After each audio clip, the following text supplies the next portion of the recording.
Hi, this is Stephen Sashen from ZeroShoes.com in part 7 of our 10-part series on the mythology that new people to barefoot running often have that makes it more difficult to enjoy the fun and freedom of actually running barefoot or in something truly minimalist. Today we're going to talk about something about the transition. If you've been wearing big high-heeled motion control shoes, how you go to lower and lower and lower shoes until you're ready to go barefoot. And here's how. You get rid of all that crap in the middle and you just go barefoot.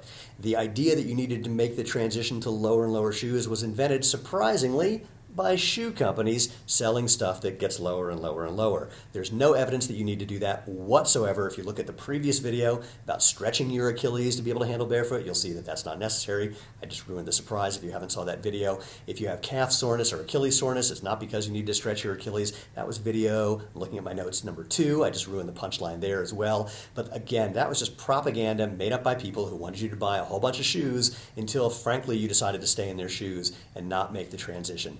You don't need to do it. What you need to do is just learn to make the barefoot transition as fun as possible. And the way you do that is simple. A, pick a nice smooth, hard surface. Smooth surface is good. Sidewalk, bike path, the white line on the side of a road makes barefoot runners get dreamy.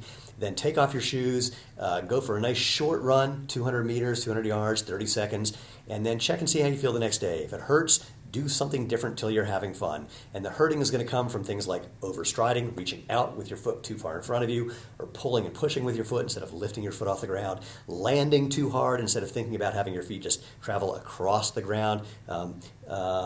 That's basically working too much is going to be the thing that causes pain.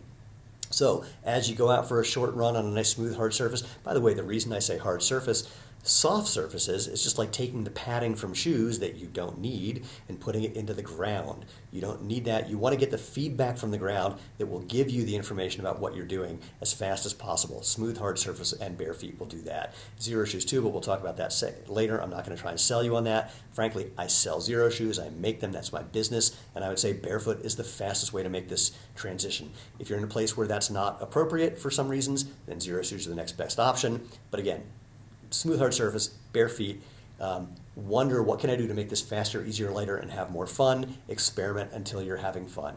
In our next video, part 8, where I'm looking at my notes, we're going to talk about handling any surface barefoot. Once you get good at barefoot, how you can pretty much run over hot coals and broken glass and Ebola virus without a problem. We'll discuss that and the confusion people have about that makes the transition more difficult in the next video. Until then, feel the freedom, feel the fun, and feel the world. Thanks so much for watching. Come over to ZeroShoes.com where there's more information, more articles, more videos, even barefoot comedy, of course our lightweight performance recreation sandals, and then subscribe and thumbs up and like us and opt in. When you come to our site, you can join our Zero Circle private insider group where you get a whole lot of special cool things. So come on over and visit. Once again, thank you so much. Feel the freedom, feel the fun, and feel the world.